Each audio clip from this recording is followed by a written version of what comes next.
Hello, my little cabbages. I don't know, I just always wanted to say that. My high school English literature teacher used to start every class with that. Good morning, my little cabbages.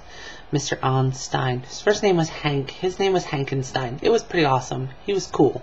He was like 1100 years old. He was an old man when my dad went to that school. So, yeah, it was kind of whatever. He was a good teacher, though.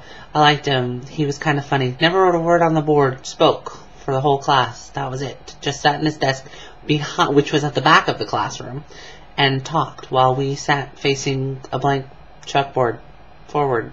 It was weird. But he was a good teacher nonetheless. I liked him. Mr. Onstein. Good man. Okay, so you know how I said, I forgot the intro.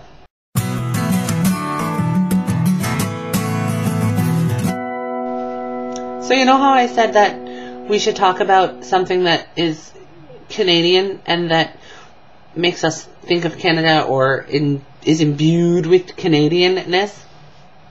I realized after I did that I really should have taken the opportunity, since it was my own idea, to have had something in my brain before I made the suggestion, because I didn't. So afterward I'm like, oh no, what am I gonna pick? And I've been going back and forth over a couple of different things, and I'm not really sure which one of them is going to come out of my mouth right now. And I'll probably do both of them and then edit it and pick one, whichever one sounds more articulate when I finally watch what I've recorded, and cut it out and play it back. I did my two things, and then when I went to edit them, I decided that I didn't like either one of them. Neither one of them was especially articulate. But I'm going to pick the Arctic, and I had done this before, but this hopefully will be more articulate than it was the last time. I think that the Arctic is integral to the Canadian identity because it invokes images of, cold and igloos and the Inuit and the Northwest Mounted Police and the seals and just the Canadian identity is there with a perpetual winter. And I think that as much as it is a part of our integral to our heritage, we are integral to its survival. That the Arctic, with the threat of global climate change, is really, it really depends on Canada and on individual Canadians to do our part in order to prevent global climate change.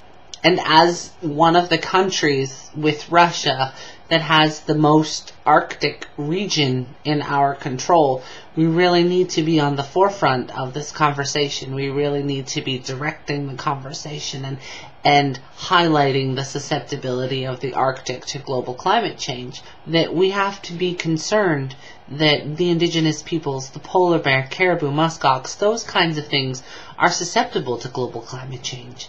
And we, as Canadians and as Canada, because that is associated with our nation and us as a people, we need to be there in order to protect them, continue to embrace that part of our heritage, and want to keep it alive and thriving.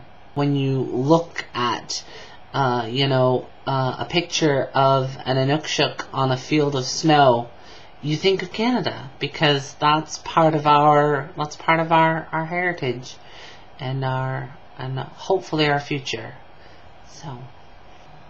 So that's my contribution for this week. Dave, I look forward to seeing you tomorrow.